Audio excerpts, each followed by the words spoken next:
चला आता मी आणखीन एक तुम्हाला गोष्ट सांगणार आहे आणि त्या गोष्टीमध्ये दडलेली म्हण तुम्ही मला सांगायची. सांगणार का? ऐका. एका कुटुंबामध्ये म्हणजे एक असं घर होतं छानसं. तिथं नेहा नावाची एक मुलगी राहत होती. ती थोडी आता कॉलेजला जात होती म्हणजे थोडी मोठी झाली होती. तर त्या नेहाला स्वयंपाक करायला शिकायचं होतं. मग आईने सुरुवात केली की तिला आपलं पोळ्या लाटायला शिकूया. कारण पोळ्या लाटणं म्हणजे खूप मोठं कौशल्य असतं एक गृहिणीसाठी किंवा एक स्वयंपाकीसाठी, बरोबर. मग आईने तिला सुरुवात केली शिकवायला.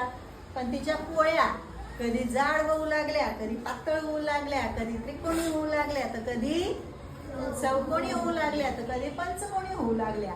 तिचा एकही आकार काही गोल गोल आला नाही. पोळी कशी असते?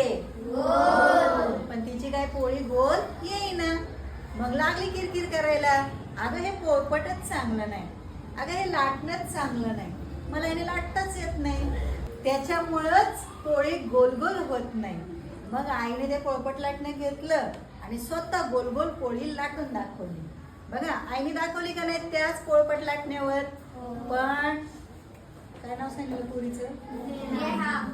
पण नेहाला काही पोळी लाटता आली नाही. मग आईने तिला सांगितलं, हे बघ, आपल्याला जर एखादी गोष्ट जमली नाही, आपल्याला जर एखादी गोष्ट जमली नाही तर आपण परिस्थितीला दोष देऊ नये.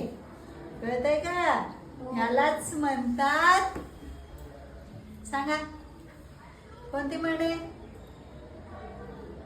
विचार करा, तुम्ही पण विचार करा आणि उत्तर लगेच कमेंट करून सांगा. आवडली का गोष्ट? म्हण मात्र मला सांगायची. आम्ही तुम्हाला 2 मिनिटं वेळ देते, ठीक आहे?